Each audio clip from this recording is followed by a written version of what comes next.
Hello and welcome to Volusia Magazine. I'm Amber Patterson. Can you believe it's already been 3 years ago that the Lyonia Environmental Center opened its doors at the Deltona Library? Volusia Here and Now reporter Joanne Magley has a report about the celebration that marked the occasion. Then health reporter Stephanie Strong will bring us some information about infant mortality and steps that parents and caregivers can take to avoid this sort of problem. Finally, we'll join Community Information Director Dave Byron in the studio for a lively discussion with David Viers of the Volusia County Fair, which is right around the corner on the calendar. Those segments, news, and more coming right up on Volusia Magazine. I hope you stay tuned.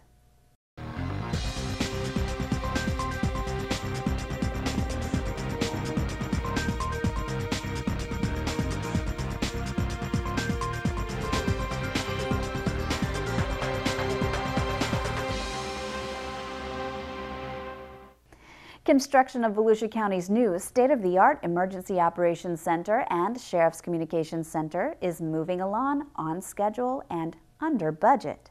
The 43,000 square foot, $21 million facility will serve as the county's consolidated public safety dispatch center and will provide a centralized location for disaster response officials to make strategic decisions to protect the public during emergencies such as hurricanes, wildfires, and mass casualty incidents.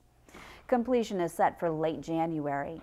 The 6,500 square foot 911 dispatch center will have 60 consoles for law enforcement, fire, and emergency medical services dispatchers. The 4,000 square foot emergency operations center can hold 90 support personnel during disasters. Ajax Building Corporation is the contractor for the project, and so far all of the building's walls have been erected and the roof was installed along with the majority of the building's multiple electrical and HVAC systems. Inside the building, the drywall installation is complete and painting is ongoing. The 911 dispatch consoles will be installed in late November at 3825 Tiger Bay Road in Daytona Beach.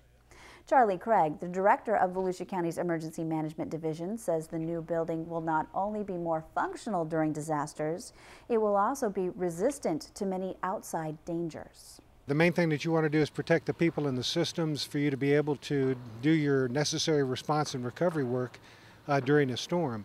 So we've asked that this building be hardened. Certainly it's not quite as hard as our old bunker was that could withstand nuclear bombs, but this is a case where it will withstand the largest size tornado that Florida's ever had, an EF3 tornado, winds to 180 miles an hour, which is hurricane force winds. And as you know, Volusia County has a history of not only hurricane strikes and tropical storm strikes, but severe weather with tornadoes. So we've run the gamut and we've had it all, and we know we need a hardened facility. The facility is also being built with environmentally green features.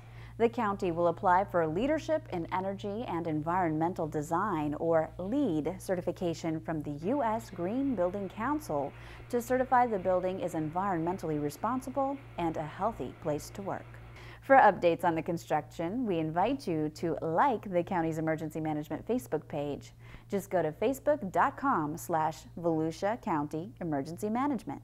Volusia County's Solid Waste Division is hosting a household hazardous waste collection event from 9 a.m. to 3 p.m. Saturday, November 10th at the New Smyrna Beach Public Works Department.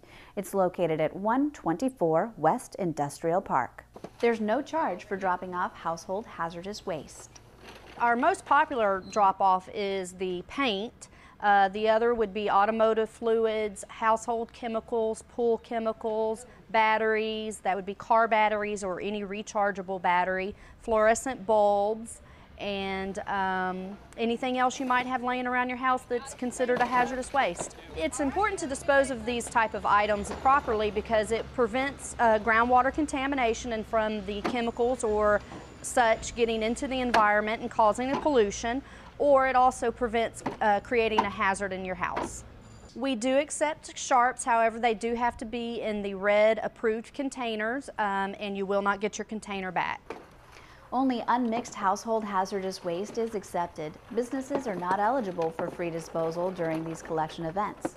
Residents also may bring their household hazardous waste to the Tomoka landfill in Port Orange or the West Volusia transfer station in DeLand year-round for free disposal.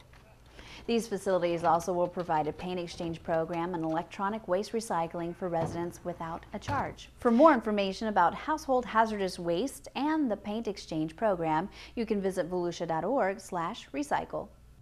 It's another climb for passenger traffic at Daytona Beach International Airport. Passenger traffic has continued to increase for the past several months. The September traffic numbers are in, and passenger traffic at the county-run airport increased 8% compared with September of 2011.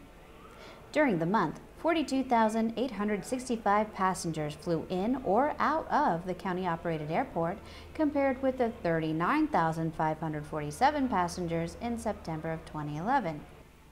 For the 12 months ending September, passenger traffic at Daytona Beach International Airport increased 7%, from 538,572 passengers last year to 578,796 passengers this year.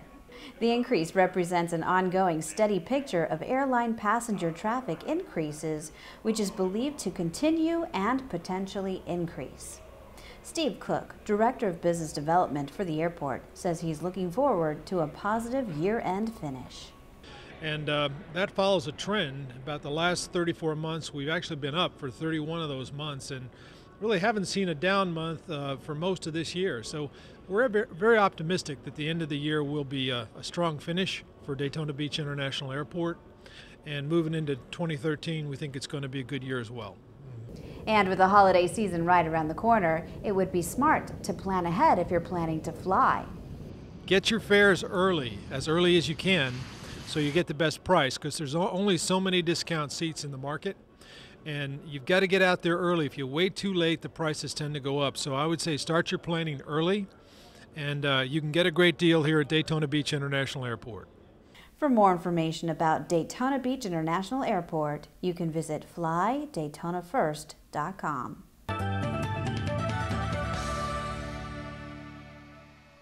Hello, I'm Joey Alexander with the Volusia County Council. Did you know we have a turtle and seabird rehabilitation center right here in Volusia County? Since opening in 2002, the Marine Science Center in Potts Inlet has cared for thousands of sick and injured sea turtles and birds and released many of them back to the sea. The Marine Science Center also has a touch pool, exhibit gallery, and areas where you can watch our specialists caring for marine animals. This unique center is next to the Potts Inlet Lighthouse. To learn more and plan your day trip, visit marinesciencecenter.com. The Lyonia Environmental Center, next to the Deltona Library, recently celebrated its 3rd birthday. Joanne Magley has more on what makes this county attraction a fun learning experience for the entire family in this week's Volusia Here and Now.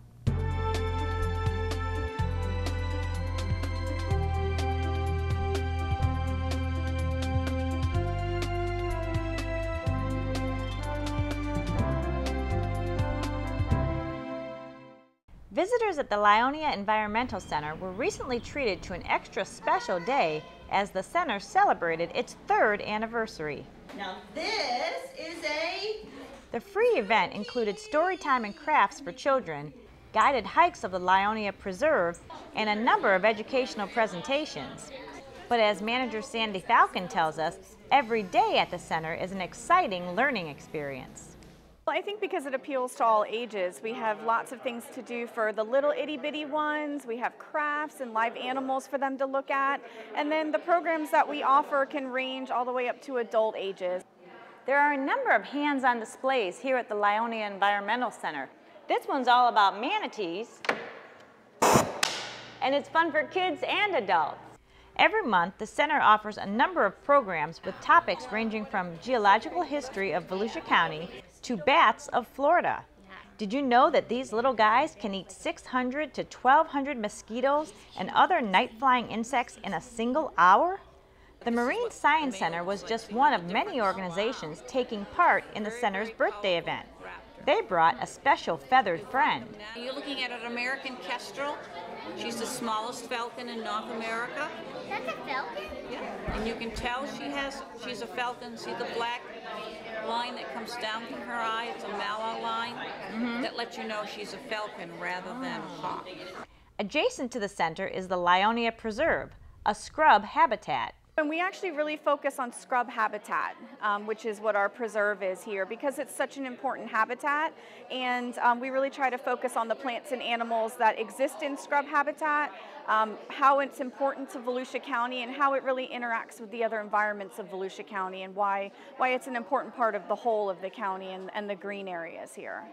Scrub is a great place to see one of Volusia County's protected species, the Florida scrub jay, in its natural scrub habitat. Plants and animals found in the scrub have adapted for survival in a habitat that has dry, nutrient-poor soil and is fire maintained with infrequent, high-intensity fires. About 40 to 60% of species found in scrub are only found in scrub and not any other type of habitat. So whether you're looking for an educational outing for the family or maybe just a peaceful walk along the scrub trail, you'll find it at the Lyonia Environmental Center. For Volusia Here and Now, I'm Joanne Magley. At an infant mortality news conference held recently at the Volusia County Health Department, the executive director of the Healthy Start Coalition of Flagler and Volusia Counties, Dixie Morgies, joined health experts and community partners to discuss ways everyone can prevent and respond to fetal and infant loss. Stephanie Strong has more in this segment of Community Health Matters.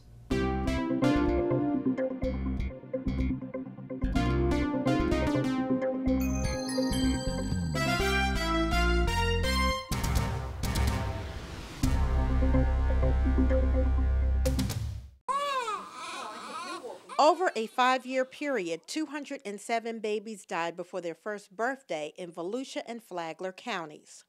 For families who experience a loss, this is a devastating event. We stand united today to acknowledge them and to commit to work together to prevent fetal and infant loss through access to health care, public awareness, and coordination toward healthcare systems improvement. 50 to 70% of pregnancies in our service area are unplanned and or unwanted. Over 50% of pregnant women in Volusia and Flagler counties are on Medicaid. The majority of these women have not received routine health care until their pregnancy made them eligible. The U.S. ranks 29th in developing countries with a fetal and infant mortality rate of 6.1 per 1,000 live births for infant mortality. We're concerned about the rise in infant mortality in Flagler County. We have had 3 babies who died in the last 18 months, and the cause of death was co-sleeping. Premature birth, low birth weight, and short gestation account for more than 60% of U.S. deaths.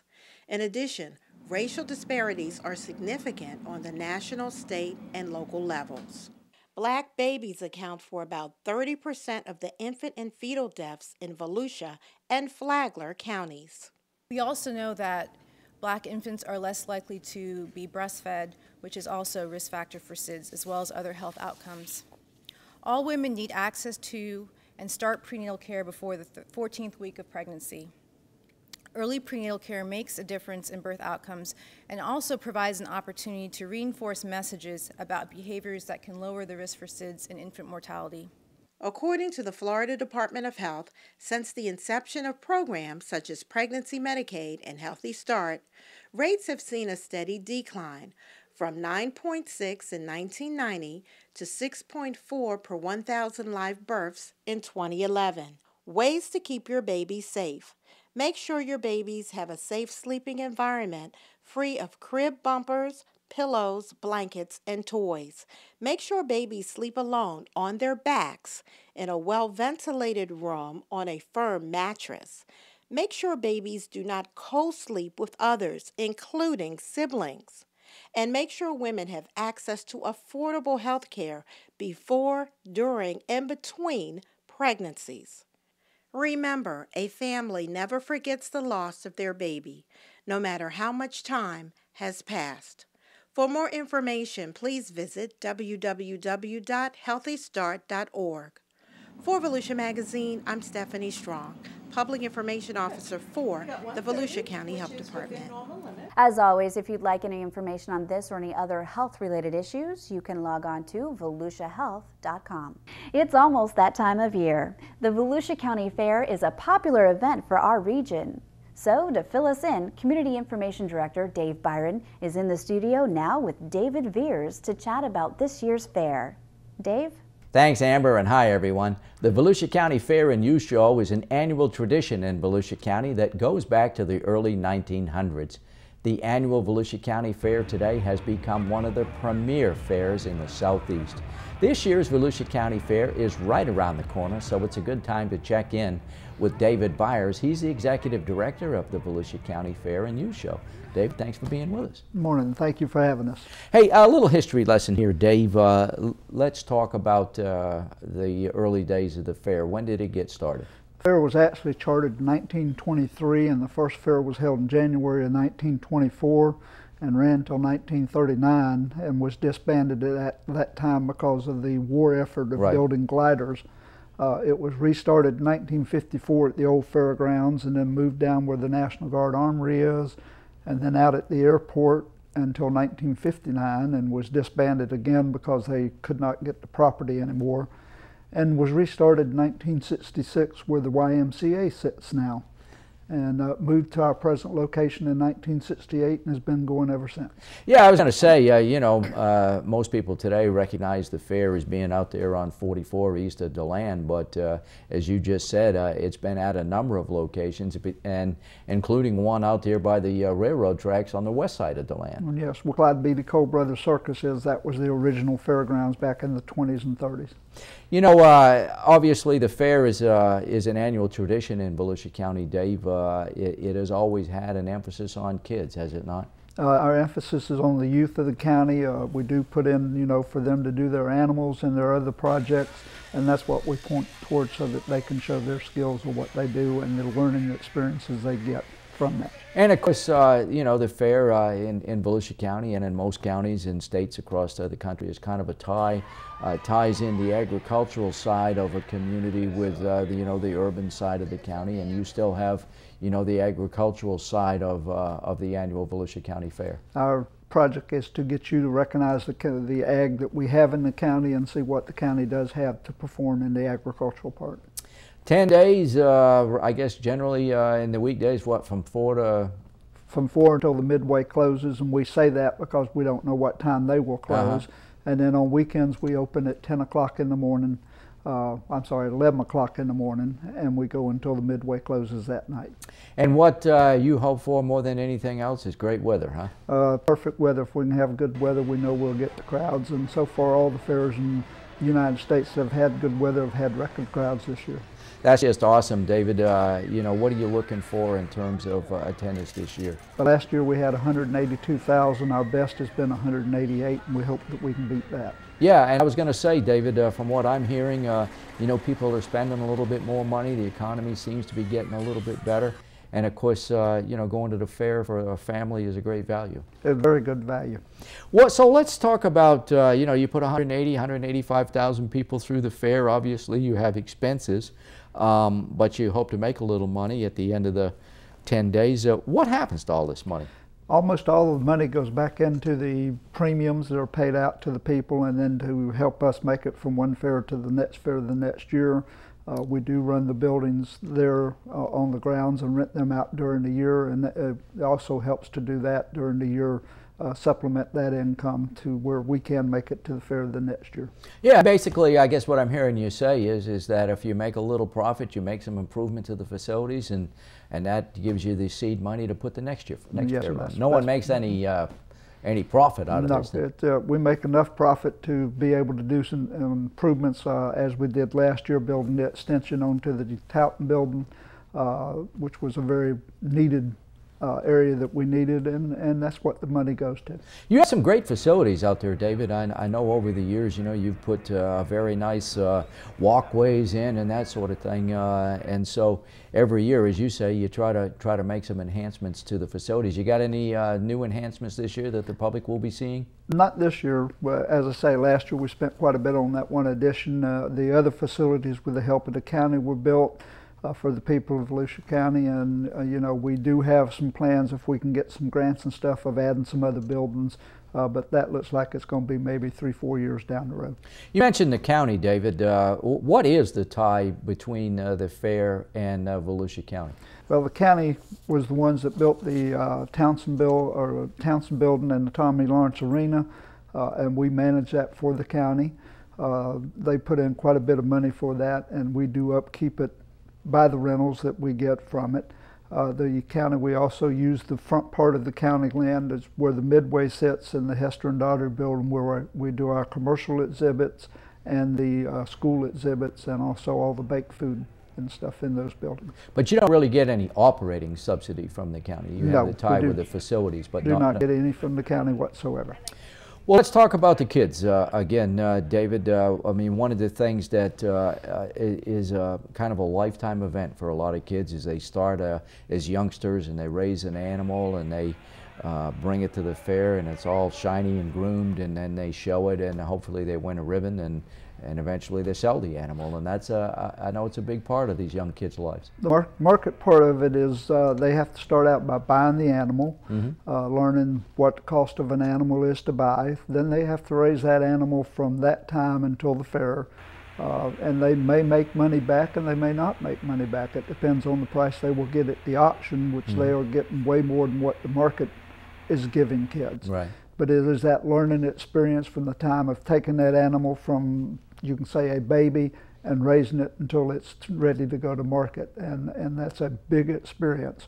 The other part are the breeding animals that they use, and that is to learn from, again, from the time they're born to points where they can be bred and make other animals, and a lot of them do use the animals that they breed to bring to the fair. And we're talking what, sheep? Anything from lambs, pigs, and steers. And then in the other part you'll have, we do the goats, the lambs, the breeding ewes, the breeding hogs, and the heifers. And I know our county council has been very involved in the auction. They reach into their own pockets and usually buy an animal out there, and I suppose they're going to do that again this year. And as you say, you know, the kids hopefully can make a little money on the... We brought in last year, I think if I remember right, a little over $180,000 that went back to the kids. That's unbelievable. You know, David, I know your kids have done this. You know, when they have to let that animal go after they put a lot of blood and sweat and tears in it, it's kind of a bittersweet event, is it not? It gets to where it becomes a part of them, and actually I'm down to grandkids now showing. So okay. I've gone the full route from my kids that showed to the grandkids starting to show, but it's that experience that they can gain, and I can go back to my kids and they've not forgot any animals they've ever raised. They can almost remember every one of them. And then of course there's the, I guess what I used to refer to as the home ec side of things, where a lot of people, they make baked goods and jellies and jams and that sort of thing, and that's a big event for the adults. Yeah, that's a very big event. In fact, our entries just finished last week coming in, and from the looks of it, we will probably have record entries this year. That's unbelievable, David. And of course, right at the beginning of the fair, you have the crowning of the fair queen, and that's a big deal as well. Miss Volusia County Fair's first night, we will crown a new queen for this year, and she will serve for 1 year until next year. And during that time, she will do different activities for us. So she will also, during the fair, give out all the ribbons in the livestock area. Kind of an ambassador, I guess, for the fair. Very much so, yes, sir. David, one of the other things is you try to provide a wide variety of entertainment. Let's start with the Midway. You got the same Midway coming back? Flagler Attractions is coming back in, which I think is one of the best Midways in the United States. Let's talk, I asked you this last year, but let's talk just in case, what's the safety requirements for those fair rides? All the fair rides have to go through an inspection before the fair. They are inspected by the state of Florida. I have to have a list of the rides before they can be open. If there is a ride that there's a problem, there's a red tag put on it, and that ride cannot operate until that red tag is taken off. And I'm very happy to say we've never had that happen. If anything happens to a ride during the fair, You know, if a motor may fail or anything, then it has to go back through the complete inspection again and cannot operate until that inspector has okayed that ride to ride. And Degler, of course, has a pretty solid reputation and is providing amusement rides. They have one of the best safety records in the United States. Let's talk about entertainment. You always try to provide a wide variety of entertainment. Some shows are free. I guess some come, there's a small admission, I guess. So what's the story with entertainment this year? All of our major entertainment is free with the gate admission, and there People is like that FREE? Very much so. There is a limited seating of around 3,100 seats in the auditorium. And this year on November the 3rd, we have Tracy Lawrence coming at 8 o'clock. He's pretty good, pretty big-time country star. Very good. He's got a lot of good hits. On November the 6th for Seniors Day, we have the Letterman coming in. Now that goes back a few years. Quite a few years. I can remember them as a kid. Me too. And they will be 4 and 7 o'clock on that day. Again, they're free with the general admission. And then on the last Saturday on November the 10th, we have a new group called The Farm that just had a hit on radio, and they will be there for an 8 o'clock show. What's interesting, David, you know, having done this interview so many years, and what's interesting is you try to catch country stars on the way up or after they've maybe had an established career. And some of the stars that you have had at the Volusia County Fair have gone on to be pretty big-time country acts in particular. We've had a few that have come and were not well known, and afterwards, a year or two afterwards, have gone on and become very well known, and we like doing that. We like to be able to get the new names out. I think you had Josh Turner out there. Josh Turner was out here, I think it was 4 or 5 years ago. He's a big country star now. Very big now, one of the biggest ones. So let's make sure that everyone understands when the dates are. So when does the fair open? When does it end, Dave? The fair starts November the 1st and goes through November the 11th. It will open on weekdays at 4 and on weekends at 11. And for people out there that maybe they want to get some tickets, how do they get tickets? You can go to Walgreens, and we are offering the advance ticket and the advance armbands at Walgreens, which will save you $2 on the adults and $1 on the kids, and will save you, depending on when you use it, as much as $10 on the wristband. Wow. And again, those wristbands for the folks that like to go out there and hit all the rides, that's the way to do it, right? That's the way to do it. Either that or our Dollar Night, which is on Senior Citizens Day on the Tuesday. Well, David, I want to thank you very much for sharing the information. We'll always enjoy talking about the fair. It's a great event. And again, the fairgrounds is on State Road 44, just east of DeLand, right there by the I-4 interchange. I-4 and 44, and we look forward to everybody coming and have a great time. Well, our guest today, David Viers, Executive Director of the Volusia County Fair and Youth Show. David, again, good luck for this year's fair, and we'll see you out there. We appreciate it. Thank you very much. And with that, Amber, we'll go back to you. Thanks, Dave, and thank you for watching Volusia Magazine. As always, if you have any questions, you can give us a call at any of the numbers you see listed here, or you can log on to volusia.org. You can also watch the show online. Just go to volusia.org and click on the Volusia Magazine icon. We also hope you won't forget to listen to Volusia Today, Volusia County Government's public information radio program. Volusia Today airs every Tuesday and Sunday mornings on the local radio stations you see listed here. And last but not least, we'd like to invite you to the next Volusia County Council meeting, which is scheduled for Thursday, November 1st at 9 a.m. in the Council Chambers in DeLand. Public participation is welcome. For Volusia Magazine, I'm Amber Patterson. Have a great evening.